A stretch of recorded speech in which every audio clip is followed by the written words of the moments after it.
Okay, everybody, welcome. Welcome, everybody, to today's installment of the World Issues Forum. I'm going to begin, as always, with a land acknowledgement. Western Washington University's main campus is situated on the ancestral homelands of the Coast Salish peoples who have lived in the Salish Sea Basin all throughout the San Juan Islands and the North Cascades watershed from time immemorial.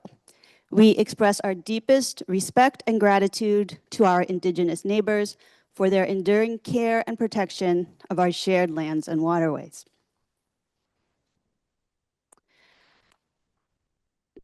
I would like to thank our co-sponsors for today's talk, the Ray Walpole Institute, the Department of Political Science, WWU's Office for Equity, and the Foundation for WWU and Alumni. Today's talk is called Peace in Action, Voices from Palestine and Israel. Our speakers are Layla Alsheikh, bereaved Palestinian mother, and Robbie Damelan, bereaved Israeli mother. And they have composed an introduction to their work and the organization, which I'll now read. The Parent Circle Family Forum is a joint Israeli-Palestinian organization made up of over 800 bereaved families. Their common bond is that they have lost a close family member to the conflict. But instead of choosing revenge, they have chosen a path of reconciliation. Through their educational activities, these bereaved members have joined together to take tens of thousands of Palestinians and Israelis on journeys of reconciliation. It is often raw and always emotional. But out of these interactions comes change. Not the kind of change that makes headlines, but a more personal and profound shift in perspective. As a joint Israeli-Palestinian peace organization, the PCFF models constructive dialogue around shared values. Ever since October 7th, 2023, its staff, members, and thousands of participants are still committed to peace and a way forward that centers around empathy and humanization. The PCFF focuses on the shared value of the sanctity of human life.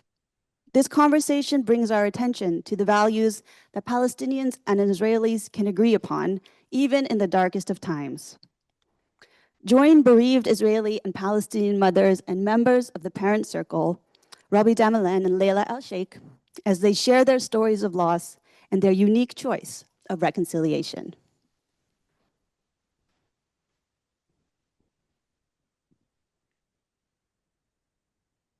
So, Layla, would you like to start? I think because you are there, you should start. Because I'm here? Yeah. Okay, so good afternoon, everybody. Yes, indeed, I am. I'm in New York at the moment at NYU, and I'm very glad to be able to speak to you because there's so much anger and so much side-taking all over the world. Everything is so polarized, let's be pro this or that. Let's import the conflict into our country and create hatred between Jews and Muslims. So I think it's terribly important for people to understand the human consequence of the conflict. And if you look at Layla and I, we are actually the human human consequence of this terrible war that has been going on for so long and should have ended eons ago.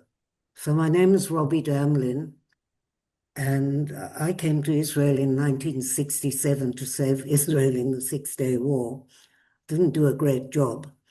But in any event, I've lived there and had two boys.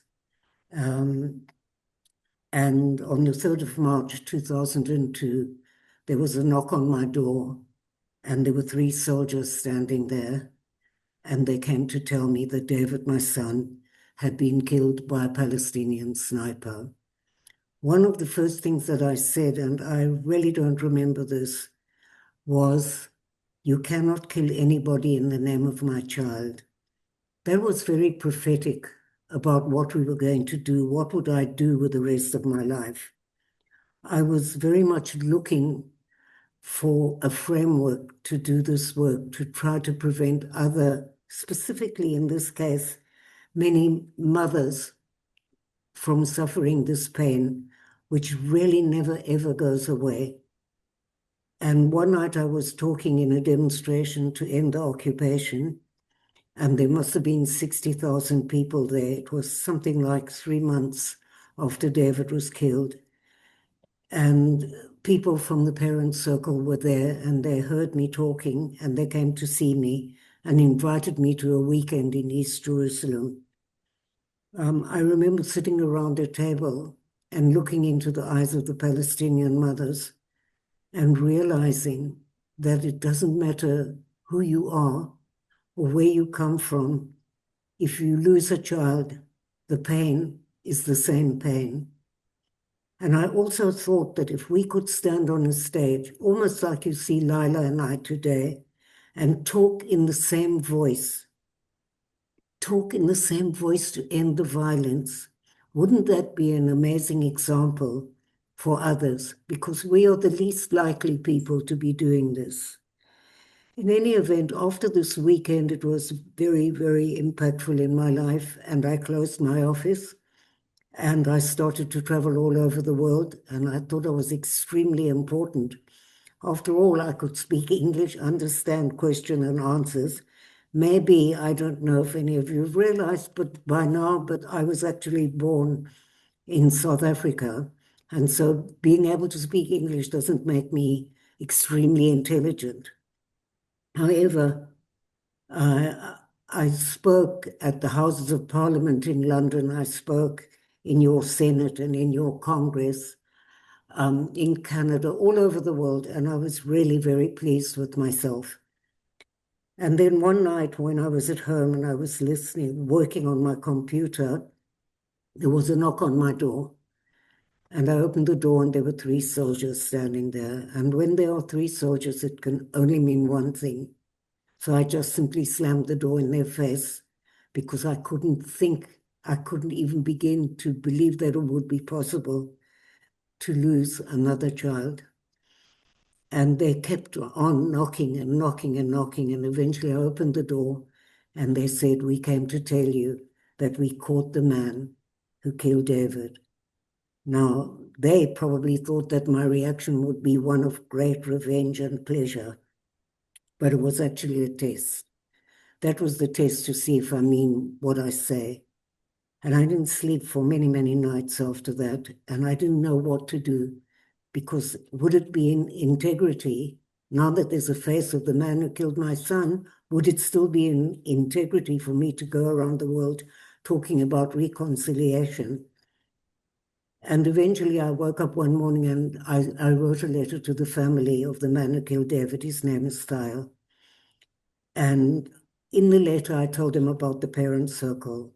We are now at you heard, more than 800 families, some close to 90 new members came after October the 7th, which is almost miraculous.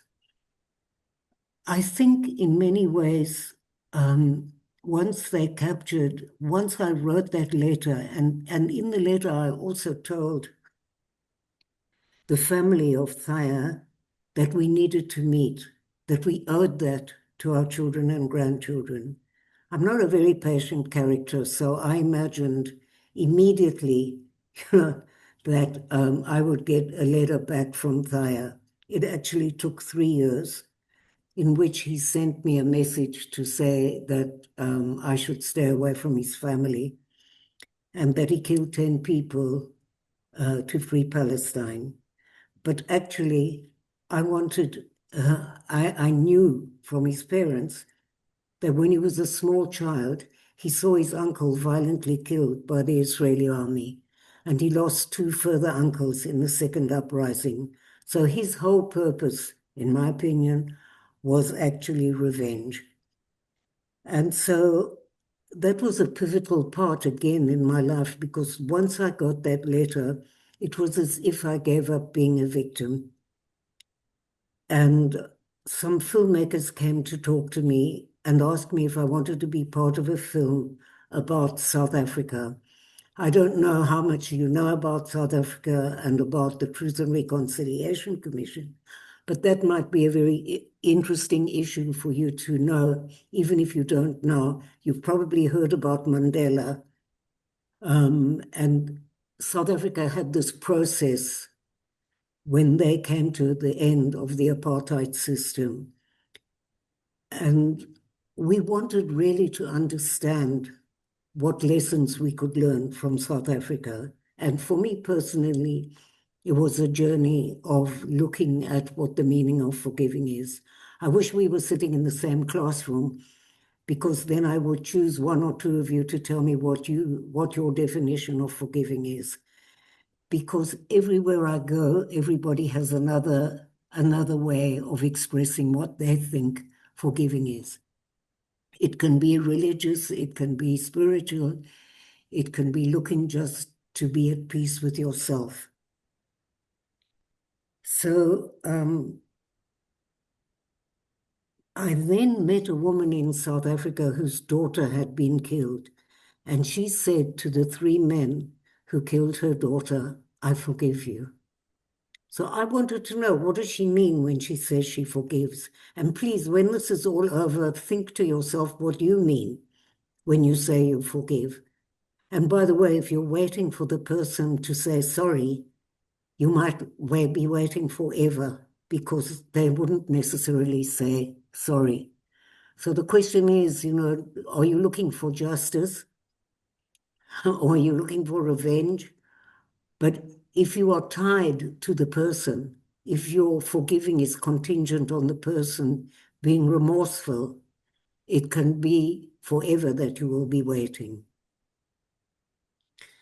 So when I met the woman whose daughter had been killed, I said to her, "What's your definition of forgiving?" And she said, "Forgiving is giving up your just right to revenge." And I thought, okay, that's one definition. And then I actually met the man who sent the people who killed her daughter. And he said, by her forgiving me, she released me from the prison of my inhumanity. And I thought that was an amazing statement. By her forgiving me, she released me from the prison of my inhumanity. And then I came back to Israel, and I wanted to meet with Thaya, and I tried through various ministers of justice, but the law here says that he actually has to want to meet with me, and unless he makes that request, it can't happen. And so I'm very much at peace with myself now, and I'm not waiting, my life is not contingent. I'm no longer a victim. So I think in many ways, understanding why this man killed my son, not condoning any violence, I don't condone violence, also gave me a kind of an insight into looking at what happened on the 7th of October. Because there's reasons behind that. The 7th of October, the conflict didn't start then. If you look at the so many years of oppression, so many years of anger and of violence that has been going on for both sides, you think to yourself, couldn't they understand? Can't they understand the consequence of this violence? Because you are looking at two people who are a consequence of the violence. Now think about if you were a little boy growing up in Gaza. See yourself there. Every 2 years there's a war. You have nowhere to run. You watch your mother. She's running away, but she also doesn't have anywhere to run because there's no shelter, and she can't protect you or your siblings.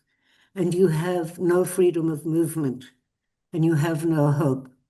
So then what kind of adult grows up out of all of that? And then think about the kids that lived on the kibbutzim surrounding Gaza. They lived in a semi kind of paradise, and their lives, they didn't imagine that anything could happen to them. They had safe rooms. There were rockets, but they could go to the safe room. And then all of a sudden, October the 7th came. And I can tell you personally, from if you give a testimonial, it's important that you see it with your own eyes. And I went to the south to see after October the 7th, and it was horrifying to see the disaster, to see the fires, the houses, little bicycles outside, all of this madness. And then I think of the people, the kids who live in the towns that surround Gaza. They're called Ashdod, Ashkelon, Sderot. These children have been exposed to rockets since they were tiny kids. And so some of them are still wetting their beds at the age of 12. And then you might ask yourself, what kind of adults are going to grow up out of that? It is so important that we change the circumstance of how people are living. And I'm sure that Layla will tell you when it comes to her chance to talk about the West Bank. But I am also a witness of what is happening on the West Bank.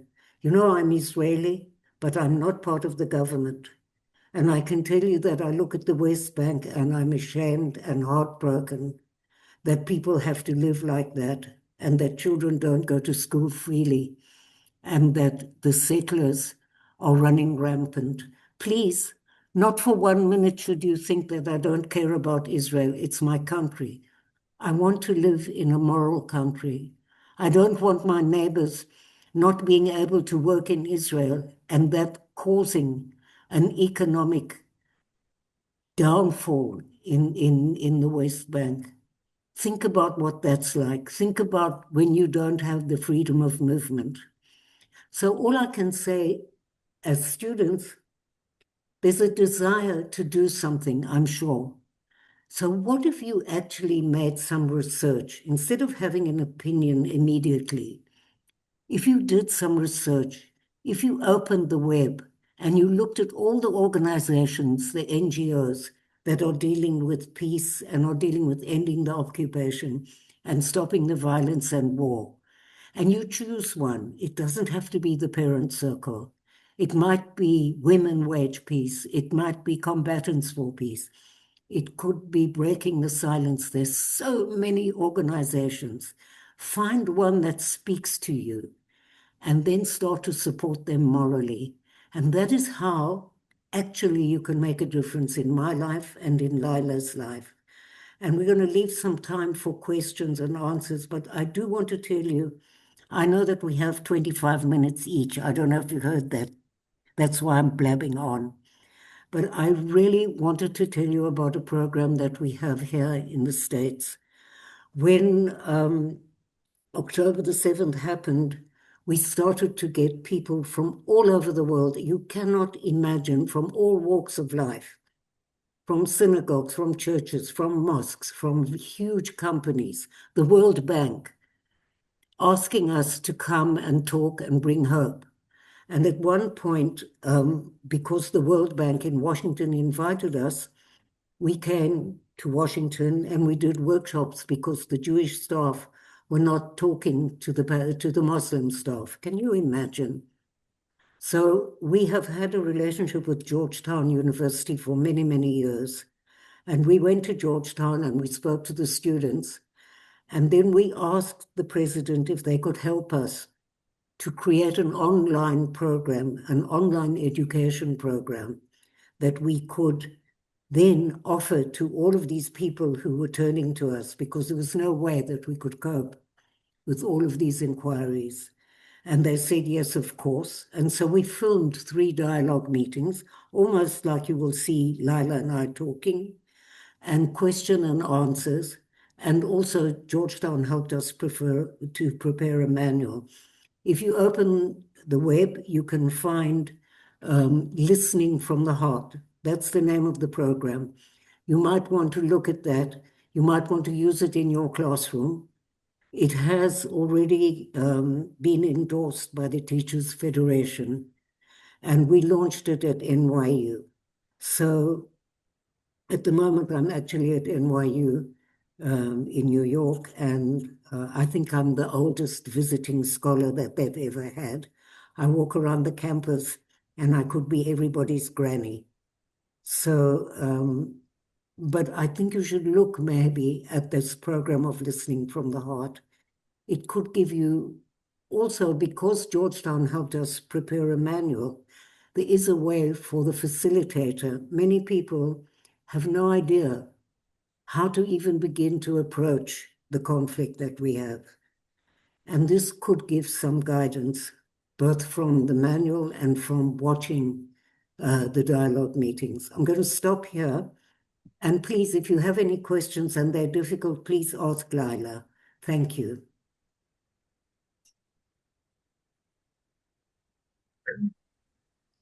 So thank you, Robbie. Thank you, everyone, for having us today. My name is Layla Alsheikh. I'm from Bethlehem, from Palestine. What we are talking about today, it's not just about me and Robbie, it's about thousands of people who lost their beloved ones here in Palestine and Israel, who even they didn't have a chance to talk about what happened to them. So we are the voices of those thousands of people. My story started even before I was born, when my family went from the West Bank to Jordan, because my father, he was a teacher, and he went there to teach the children in the refugees camps in Jordan. After that, the war was started in 1967. And during that time, the Israeli government, they closed the border and prevented any Palestinian to return back home. Because of that, my parents, they lost their citizenship as Palestinian and they become Jordanian. But I love Palestine from what I heard from my father. He had thousands of stories about his childhood, about his family, neighbors, friends. So for me, it's become a dream to return back and live in Palestine. So after I finished my study in accounting and business, I met my husband in Jordan. We returned back to Palestine in 1999 to continue our marriage and to start our life here. And I was really so happy because my dream become true. And life here, the first year was amazing. Everything was like my father said, and even better. But after that year, the second uprising started, and I was really terrified because that was the first time I live in a situation like that. Because in Jordan, we have peace all the time. You don't have any war with anyone. So I was really terrified, and I thought that will be just for a few days, but unfortunately, it takes longer time than I thought. During that time, we have our first daughter, and we become happy to have her, and because our family will be bigger. During the second uprising, the Israeli government take another decision to prevent any Palestinian who came from Arab countries from giving him a Palestinian ID. So that meant that we can't go freely from place to place. Most of the time, I stay at home. I can't visit my family in Jordan. Um, Life was really so difficult for me, but I was have my daughter and my husband to take care of until the situation will be better. And the next year we have our second son. He was a boy, and our happiness become much more because our family become bigger. I will be busy with them all the time until I could see my family in Jordan. But that happiness was ended 11th of April 2002, 4 o'clock in the morning, when my son Qussay, at that time he became 6 months old, woke up in very critical condition because at that night the Israeli soldiers came to my village. They threw tear gas, and because he was very young, his lungs couldn't handle that. And the treatment in our village wasn't good enough. So when we tried to take him to a hospital inside Bethlehem, and Israeli soldiers prevented us, and they said it's a military zone and nobody could enter or even leave Bethlehem. So the next chance was to take him to Hebron, the next city to Bethlehem. But again, the Israeli soldiers told us that the main road is closed. So the last chance was to take him to Hebron, but we should take a rough and long road between villages. And again, for the third time, an Israeli checkpoint stopped us. They tried to search the car, the ID of my husband, my father-in-law, And my father-in-law tried to convince them to leave us alone because our son should be in a hospital as soon as possible, but they didn't listen. And they asked us to stay in the car. During that time, my son was between my arms. He was dying. I didn't know what to do. So I started to think to take a risk, and that risk, if they know that I don't have a Palestinian ID, they maybe take me to jail or send me back to Jordan, and I will never see my children again. But at that moment, the only thing that I was thinking about and care about, how could I rescue my son? So I went them, tried to convince them to leave us alone, but they didn't listen and they started to make fun of me and ask us to stay in the car. So they stopped us more than 4 hours. Imagine that every minute was so important to save his life, but they didn't want to do anything. They just stand there laughing, didn't do anything. So finally, when we reached the hospital, the doctor said it's too late to save his life.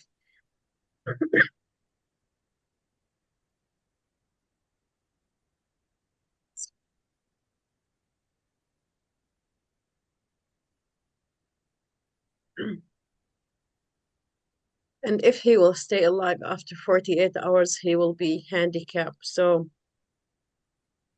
the two choices was really so hard to think about. A few minutes later, they take him to the intensive unit care because his condition become much worse and worse.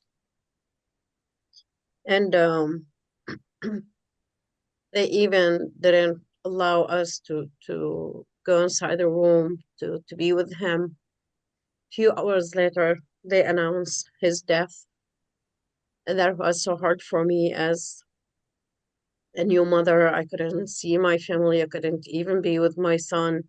My son lost his life without any reason. I just think about why that happened. What's the crime that he did? And I answer myself and I said, his only crime that he's a Palestinian. I was filled with hatred and anger, didn't really know what to do or what to say. But at the same time, I didn't think to take revenge because revenge will never bring my son back. But I have, or I think at that time that I didn't want to have any relationship with any Israeli person because for me, all of them were responsible about his death.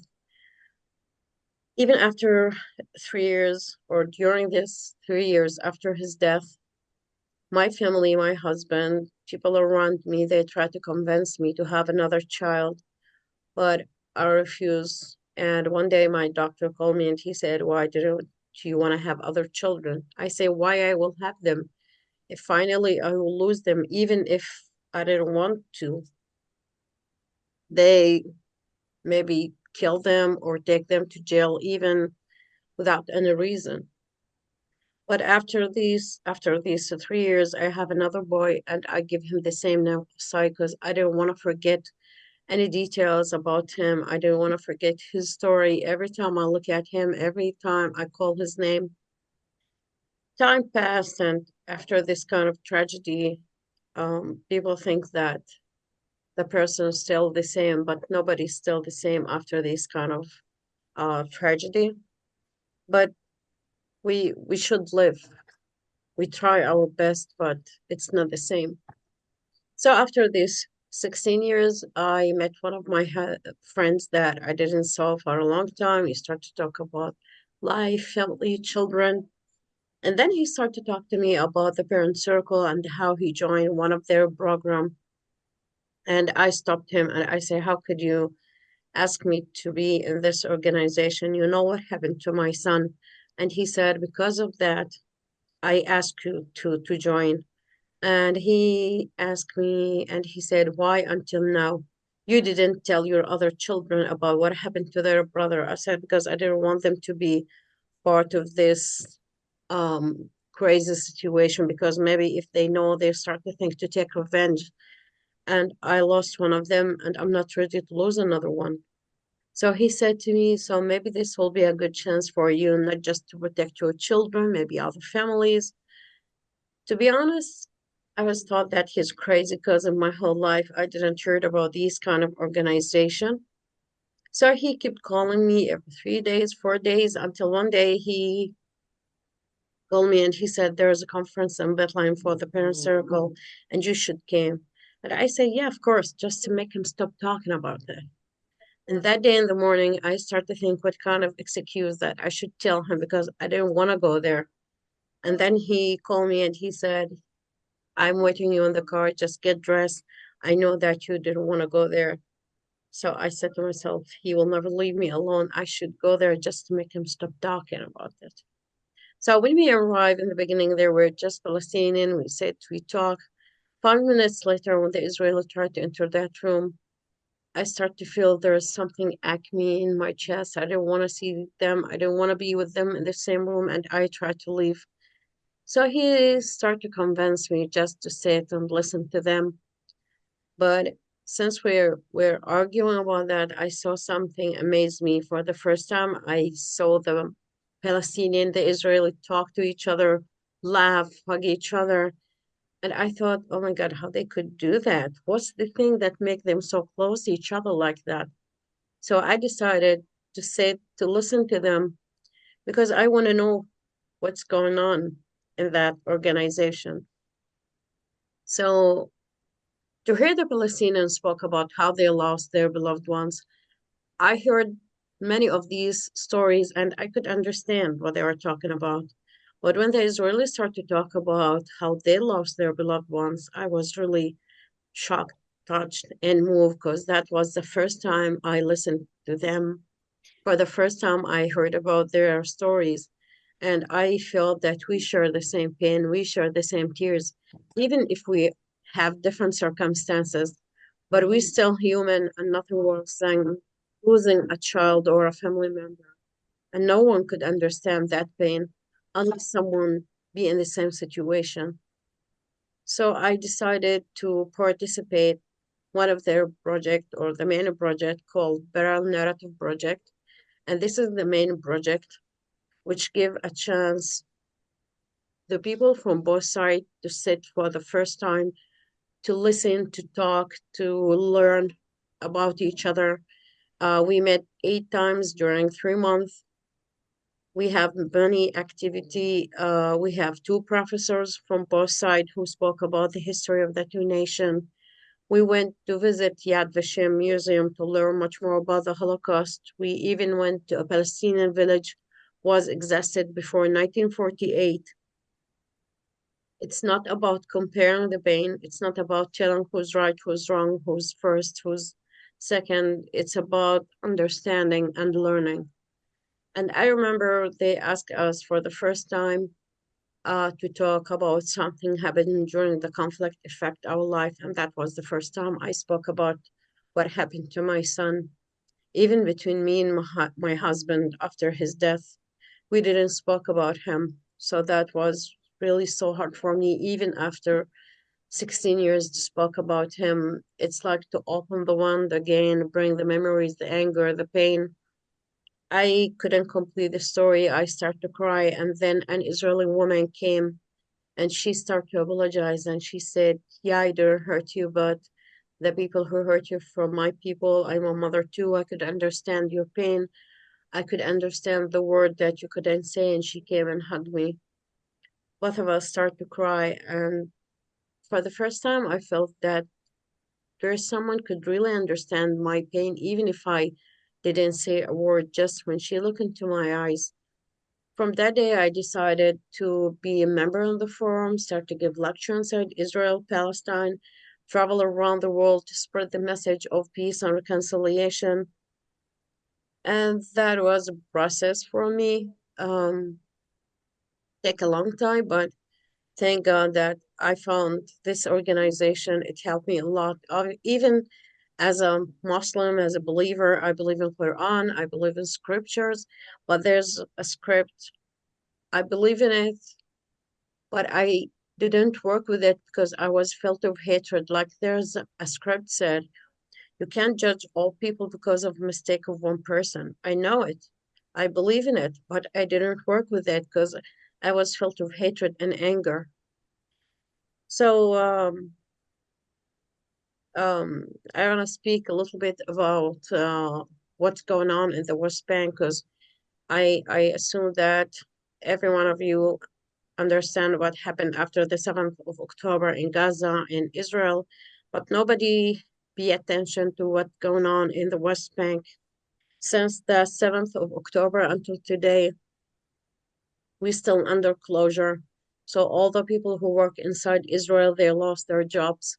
So because of that, the economic situation in the lowest point now. Many people, even in the West Bank, they lost their jobs. My husband, one of them. Most of the time, the children, they couldn't go to school or university. And if they are lucky, they could go just for one day. We didn't have shelter, and there's many rockets fell down in the West Bank. Because in the West Bank, it's a little bit different because the settlement, the village, they are next to each other. So this kind of rocket will never recognize if you are Palestinian or Israeli. Um, One of the worst thing happened after the 7th of October. They put gates in front of every city, in front of every village. And this kind of gates, they are totally different than the checkpoint. Because in the checkpoint, they could give you a time when it open, when it closed. You could find a soldier to talk to him.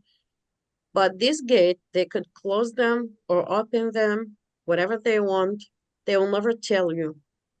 And if you return back home lately, you can't return back home because they could close it. And if you have an urgent case, you can't pass. And even if you try to pass around, or they maybe could kill you, like what happened last year when someone tried to pass because his mother was very sick and they shoot him and he died because of that. And now the worst part is the settlers. They attack the Palestinian every day. Like yesterday, there's a village next to us, like there's 3 villages, and it's the 4th one. The settlers attack them, they burn the houses, they burn the cars, and nobody came to help those people,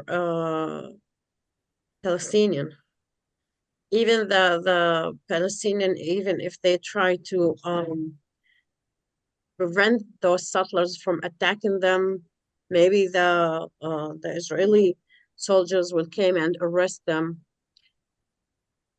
Last month and this month, it's the season of olives, of harvest the olives, and many people, they couldn't go to their land to pick up the olives. And we have land, it's in area C, they called it. They prevented us even from going there this year. So many farmers who live from their land this year, they couldn't go, they couldn't do anything.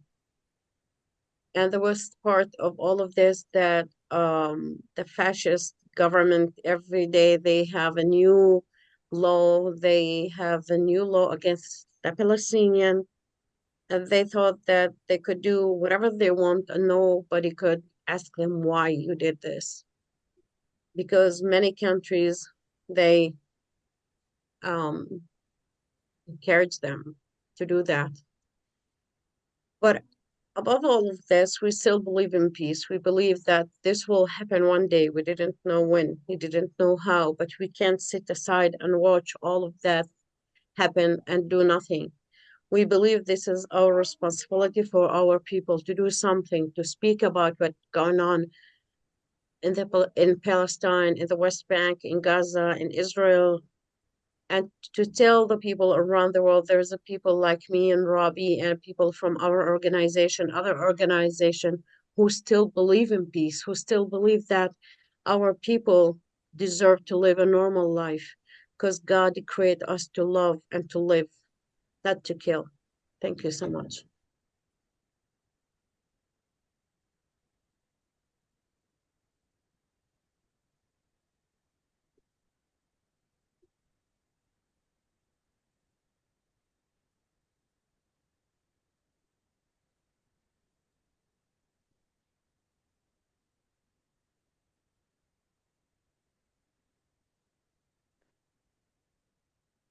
Okay, thank you so much. I think now we're going to turn to questions from the audience. So just raise your hand and I'll come around with the mic.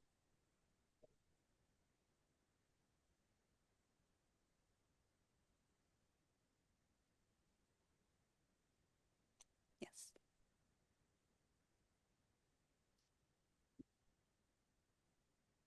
Hi, thank you for sharing. I was just wondering, how were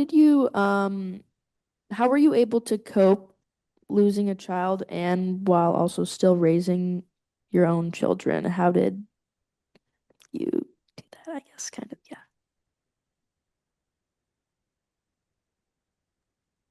Layla? Okay, so it's not easy. Um, after I have my other children after his death, I always felt there's a wall between me and them. I couldn't tell them anything about their brother. They know that they have brother and he died, but they didn't know the details about that day. Even after I become member in the forum, that was so hard for me to explain that for them. But one day, every year in our organization, we have a ceremony. It's called the Memorial Day. It's the same day for the Israeli soldiers. And in our organization, they try to, not they tried, they made a ceremony at the same day, but for the Palestinian and Israeli together to celebrate their memories and to send a message for all the people around the world. If we are the people who suffer daily from this occupation, could stand side by side uh, and put our effort together to do or to improve our life, that everything could be possible. So I was one of the speakers. We have 4 speakers, 2 Palestinian, 2 Israeli. So I was one of the speakers. And when I returned back home, I was really terrified because I didn't know the reaction of my oldest daughter, because she's the oldest. She know the whole story about her brother. And she always asked me to leave the organization, and that was hard for me to explain to her how much that important for me. So that was even online. So when I returned back, she came forward and she said to me, now I just understand why you did this, and I'm so proud of you. And she came and hugged me. And that was the most important point in my whole journey. If my children could understand that, everything could be possible. And after that, I felt that wall was disappear. Because as a parents, we always try to protect our children. And I thought when I didn't tell them anything about that day, that to prevented them from doing something like against Israeli or take revenge. But I think that was wrong. I should sit with them, talk to them about that, but it wasn't late. Finally, they know the whole story, and now they could accept my work. And even my daughter, she become part of our women group, and she participate one of the projects. So it's not easy, and people sometimes think when we spoke about our children, this is easy. It's not easy at all, but it's our responsibility for our children, for our community, for even for ourselves. And I will tell you a dream I have at that night when I lost my son. I saw a white dove came and stand on my shoulder and said to me, Mama, don't cry. I'm so happy. I know he's happy in heaven. He's just 6 months old. He didn't do anything. But at that day, I didn't understand why he came as a white dove. But when I become member in the forum, I realized that was the symbol for peace.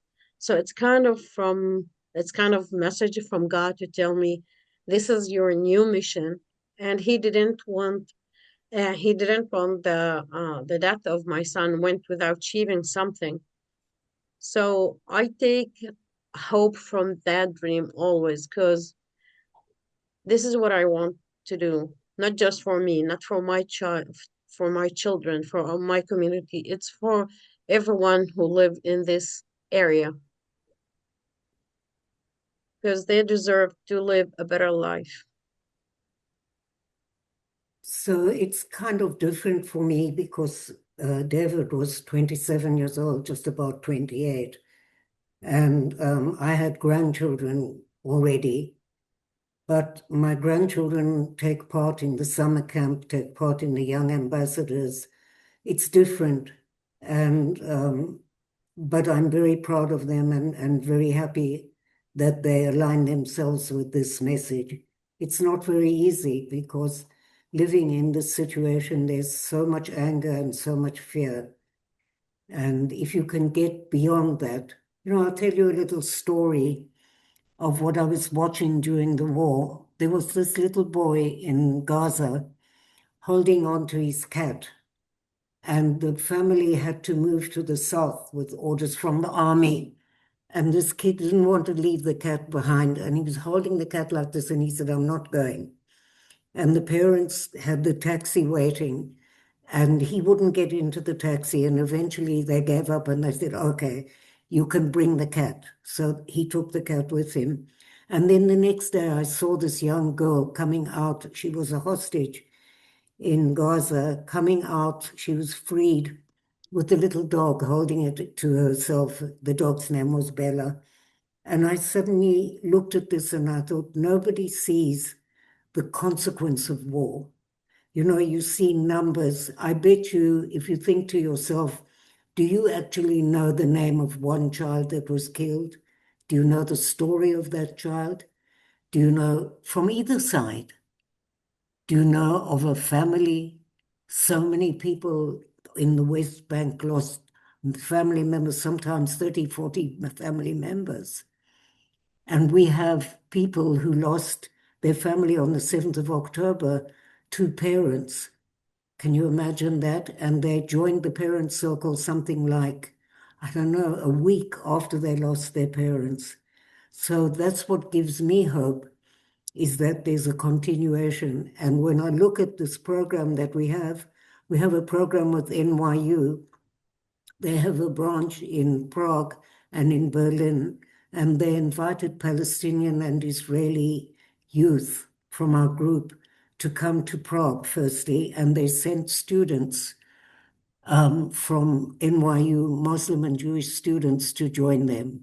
So, of course, they came back to the campus with a completely different view. And I wish every university and every high school could do the same sort of thing.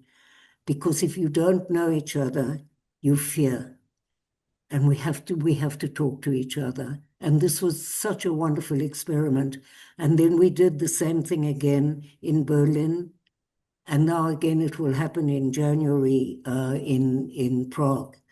So wouldn't that be extraordinary if every campus could think of something like that and invite Palestinians and Israelis and sit together and come back with another message, a message of reconciliation, a message of nonviolence, of not taking sides.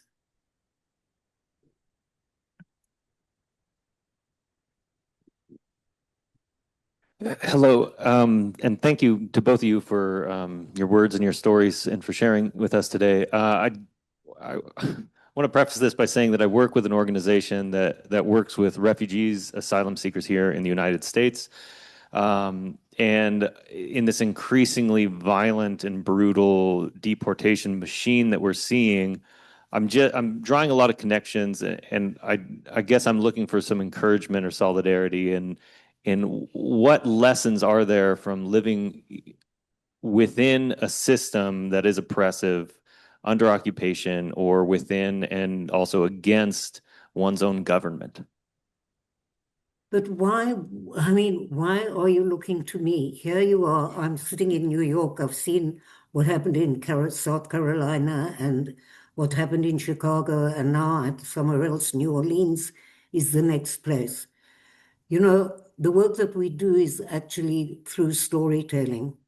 So why don't you find stories of refugees, of people that are being thrown out, and tell those stories? That would be such a powerful method, because people, again, don't see the humanity. They threw out 50 people. Do you know who those people were? What happened to them? Did they leave children behind?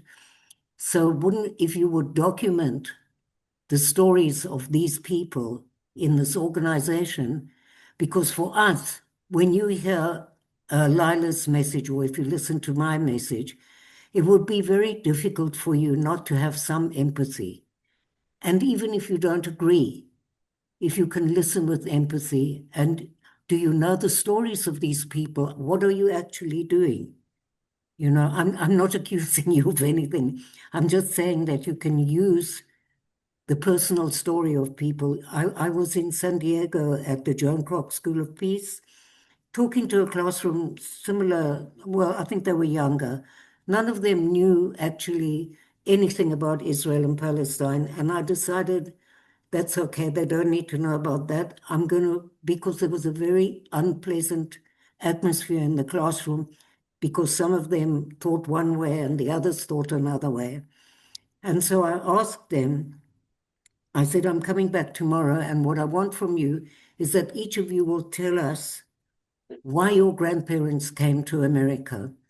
It was the most extraordinary morning that we spent together, listening to stories. And you might, you know, it's a way of diffusing the actual conflict that is happening. Try to find stories, tell them.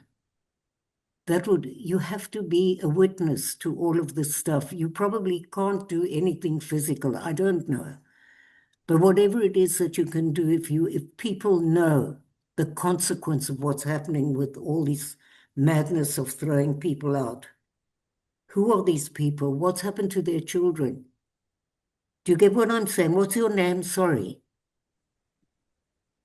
Yes, I absolutely get it. My name's Robbie Watson, and this is definitely an approach that we're trying to take in humanizing these stories and bringing them to people who may not understand that this is layers of trauma that ICE is putting people through, and not just the people who are being deported, but whole communities. So thank you. You know, if you have any contact with the press, create a blog. All these things tell the story of those families that are left behind and that trauma.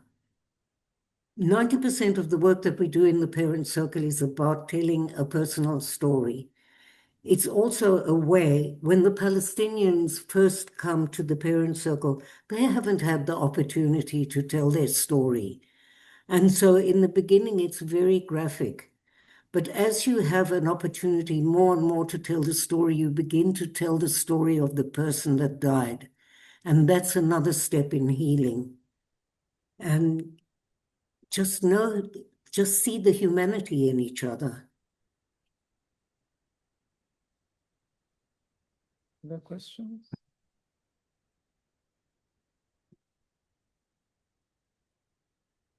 Thanks. Hi, thank you for sharing your stories. Robbie, you said that somebody shared a quote with you that in forgiving me, she released me from the prison of my inhumanity. And you wanted to ask us about our definition of forgiveness, but I was actually wondering what each of your definitions of forgiveness is. Well, I'd like to know what your definition is. Mine? That's a very Jewish quality. You know, somebody asks a question, you ask a question back. So I'm asking you. Okay. I would say my definition of forgiveness is kind of letting go of whatever's hurting you, no matter what the other party believes, or because you said something I agree with, that you don't need to wait for the other party to feel remorse before you forgive them, because that just kind of creates a circle. So I feel like forgiveness is letting go of the things that hurt you or the people who have hurt you, even when it's really hard and when you don't get any closure. And should you give up your right to justice? No. And is it okay what they did? Can they do it again? No. And should you forget? No.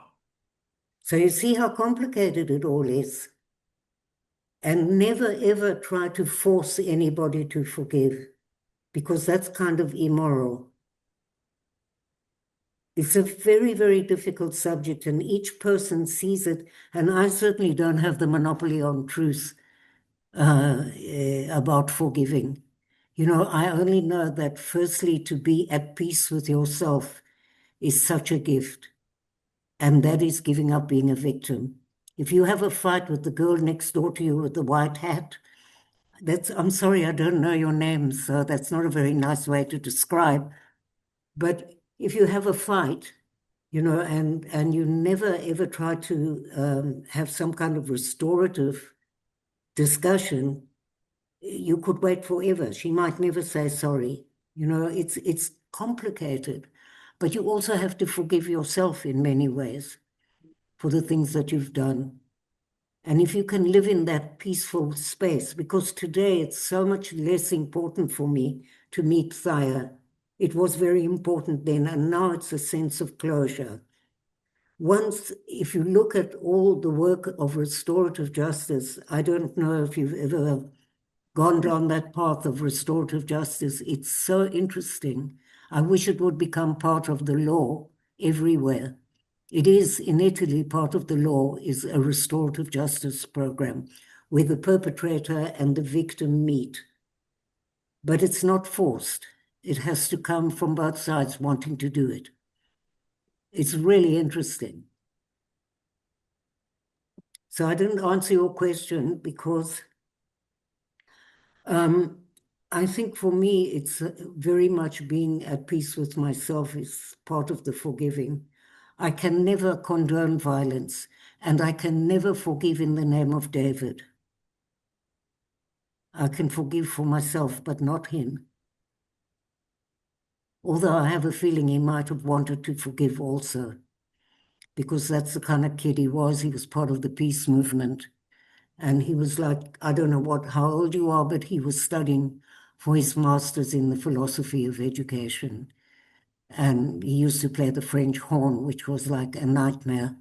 And he studied conducting also. So here's a human being. For what? You know? This beautiful kid who for nothing was killed. Yes, the one woman in the white hat, I'm sorry, that's awful. No, that's okay. I was wondering, and please don't throw the question back at me because I don't have Why an not? answer to the question.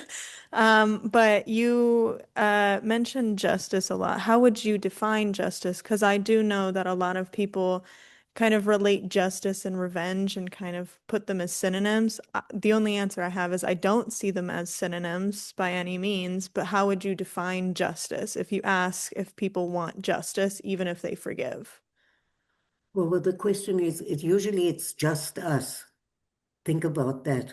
You know, there isn't a totally just situation here where there will be a completely just solution. It's then if for that one side would have to disappear. So there has to be an immense amount of compromise in whatever we do to go towards the solution of all of what has happened. I don't know. You know, what is the just solution? For me, I want people to have the same rights as I have. I want people to have freedom of movement. I want them to have their own government, their own state, I want us to go through a process of reconciliation. Because if we don't have a reconciliation process, all we can have at best is a ceasefire until the next time. So I don't know where justice completely comes into this. You know, I had this vision. There's an organization. Sorry, Layla, I've got a bit carried away now. But there's an organization called Breaking the Silence. These are ex-soldiers who come out of the army and say what it is that they did in the army. You know, give evidence of how they behaved and what they did and what crimes they committed. And then on the other side are the Palestinian prisoners. So can you imagine a process that would happen where both of those sides would admit to crimes? That would be very similar to the Truth and Reconciliation Commission in South Africa. I don't want to go into all these complicated things, but really, if you're very nice to Leora, she might be kind enough to send you a link to a movie that we made in South Africa. It's called One Day After Peace. And it's about the Truth and Reconciliation Commission, but it's also about forgiving. So I don't know, where's the teacher? I can see part of a teacher in the back. If you would like to see this movie, you can ask Leo to send you a link. And, you know, it might answer some of the questions that you're asking. And thank you. So I will answer my part about forgiveness. So forgiveness for me, it's not about forget. I will never forget my son. I will never forget what happened to him. And even to think about that was hard for me because I don't know who's those soldiers. I don't know their names. I know nothing about them. But I will tell you a short story happened 4 years ago, I think, or 5 years. I've been with Robbie in Jerusalem with other people from other organizations. So after we finish our stories, there's an Israeli man who stand up. He was crying much more than the others when he heard my story. And he looked at me all the time, and I don't know why he did this. But when he started to talk about his story, and he mentioned that he was a high officer in the army, and he served in my area. And then he mentioned that he prevented a Palestinian car which have sick children from going to a hospital. Then it's become hard for me. It's like someone slapped me in my face. And as Robbie said, then it's become real. It's become in front of you. It's so easy to speak about love, peace, and all these lovely words, but sometimes we ask ourselves if we meant every word we say or everything we did. In that moment, I didn't know what to say or what to do. I started just to cry because in my whole life, I didn't think that I would meet one of those soldiers and to be him in front of me. And I know him like before, but I didn't know anything about his story.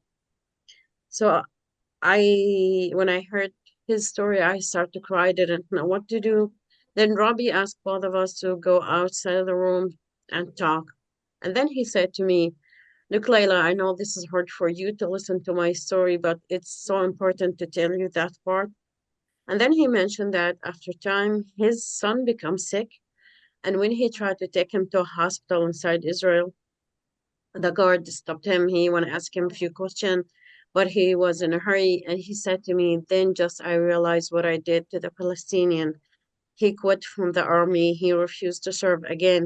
So because of that, they sent him to jail. And after they release him, he established a new organization called Compassion for Peace with ex-Palestinian prisoners to end the occupation, to try to work in the ground to improve the life of Palestinians.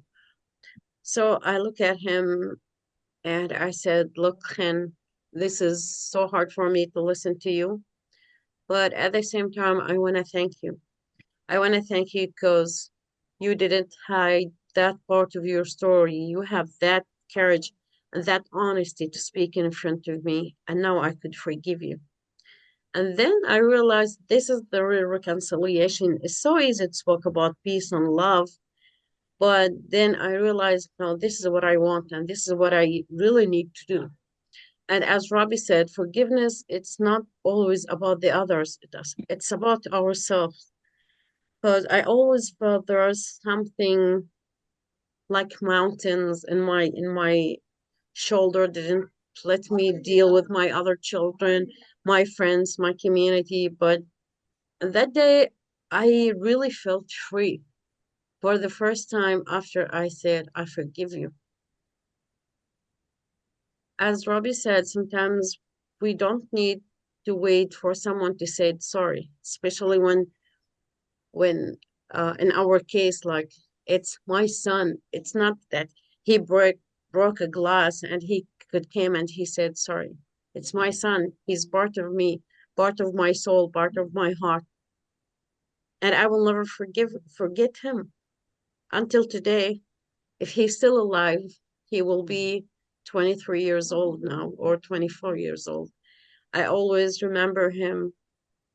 I even sometimes think if he's still alive until now, how he looked like, what kind of study that maybe he could have, what kind of job. When I see the children at his age now, they become growing up, I look to them and I think maybe he will be in front of one of them.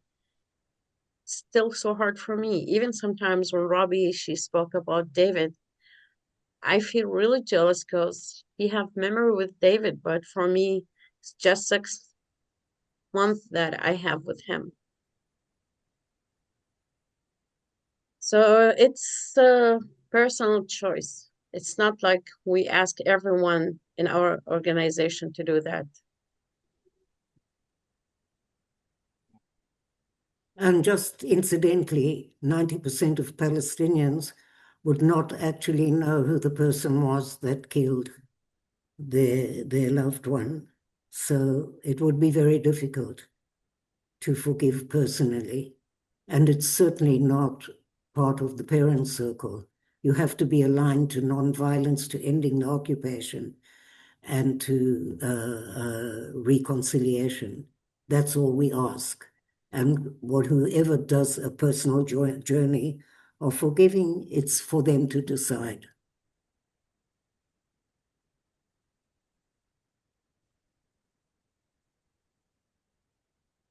Hi. So you guys talked a little bit about how your organization works and what it does, and Layla, you went into um, how your experience was coming into the organization and how at first you didn't want to, but then seeing Palestinians and Israeli people together kind of changed your mind. So my question is, generally, how is this organization like received throughout Israel and Palestine? Like, are people really wanting to be part of it? I know you guys mentioned you guys do have quite a large number of like participants, but like generally, do people want this? Do people strive for this? Or is this kind of something that is a little bit newer and kind of a little bit out there? Look, It's very much out there, and certainly since October the 7th, there's a very different atmosphere, and people expect reconciliation overnight.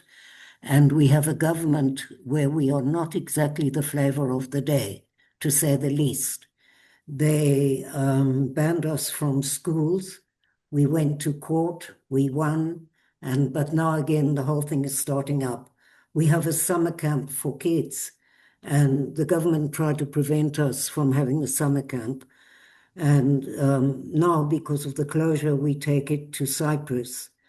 But it's very complicated because people, firstly, this is not a club that you want to belong to, because the parent circle is only for bereaved people. So we don't want new members. Unfortunately, since October the 7th, we have a huge influx of new people. And for me, they are so extraordinary. And I told you that's what gives me hope.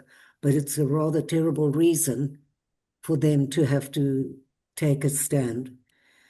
The war is not over. And so don't expect overnight reconciliation. That doesn't happen automatically. It takes time. People need to understand. I don't know what's going to happen. Your leader, your president, has a great stake in what could happen in Palestine and Israel now. I don't know. He was meeting with the Saudi government yesterday. So who knows?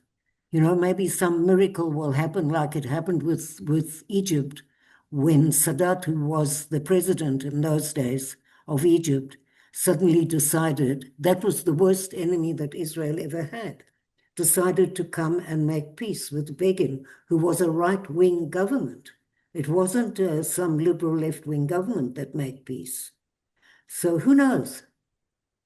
I'm just hoping that something like that will happen for us, because leaders need to emerge in the whole world. If you look into Europe and you look into America and you see the polarization and the anger and you see who's leading, You know, there's a big question. We are in great need of another Mandela and another Gandhi and people, Martin Luther King. Where are all these wonderful people now? So the parent circle will continue to work. We have not stopped working since October the 7th. This is my 8th time in America since October the 7th. So it's just a question of where do you put your energy? Do you sit at home on the couch and wait for somebody else to make peace, or do you get up and do like Layla and me and some 800 other families? You know, it's not just us.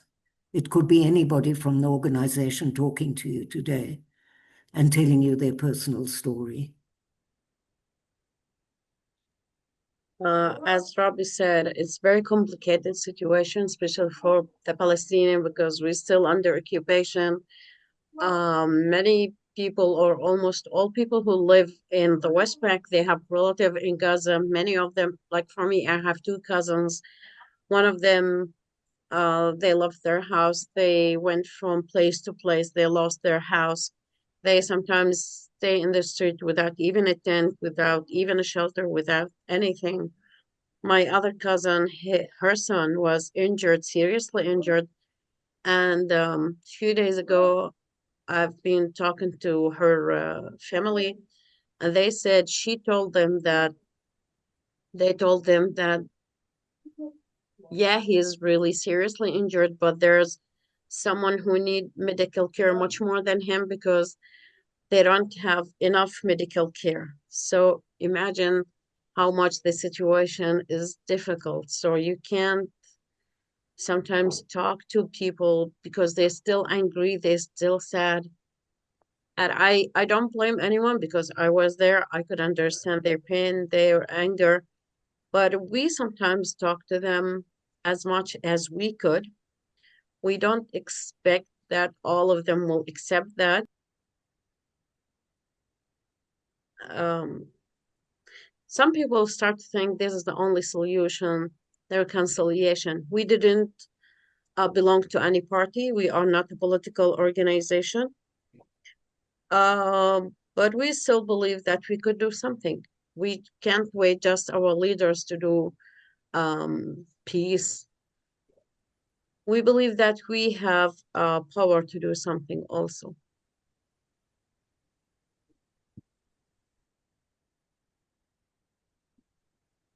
So I think we've come to the end.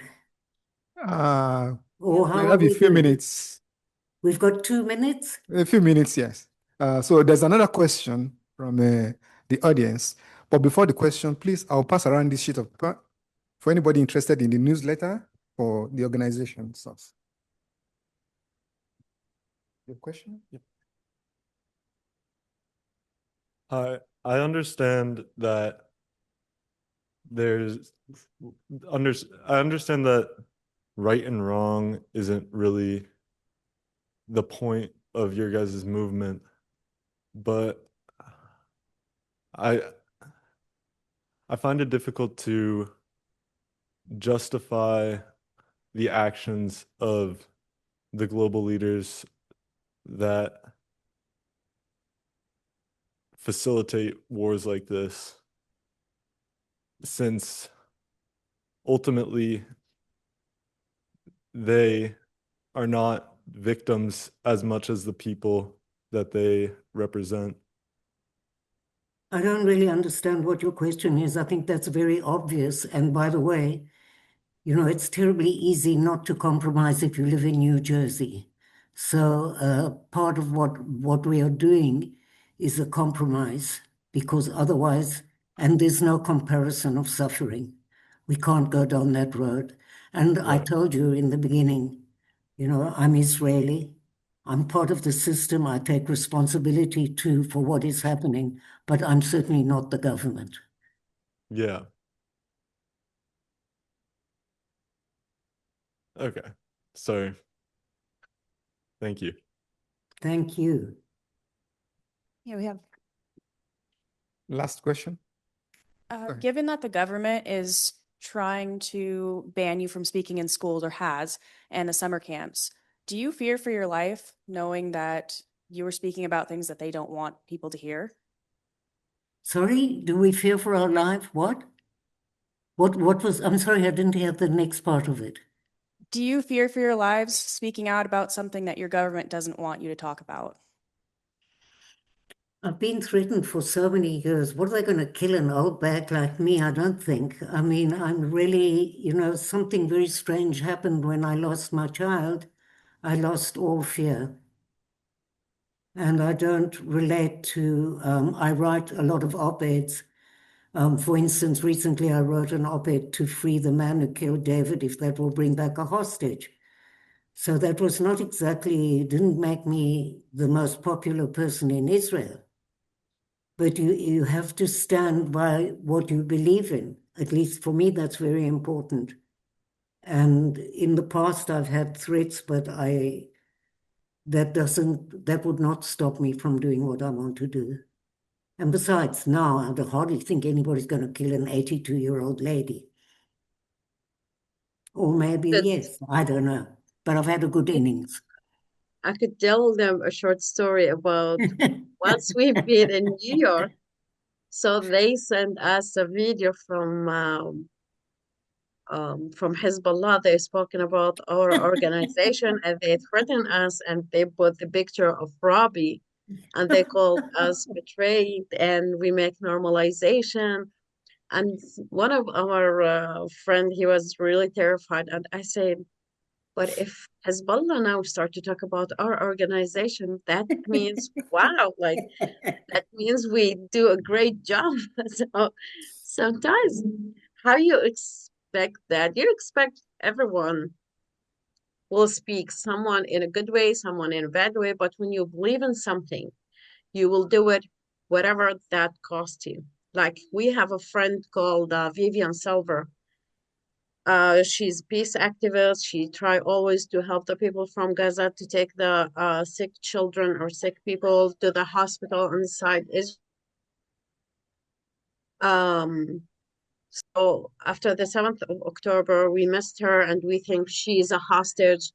But then after 2 months, they said that she passed away and she burned in her house. And they put my picture with her in Washington in public. And one of my sister in Jordan, she sent the photo back to me and she said, are you crazy? Now Hamas will be attacking you. I said, so what? If they killed her because of her work, and if they want to do the same for me, that will be an honor for me because this is what I want to my people, and this is what we want to free our people from this occupation. So when you believe in something, you don't care about what will happen to you. No, I do care. That's not true. And I care what would happen to you too. But it's not like this isn't a consideration about will I But do the work or not. yeah, It's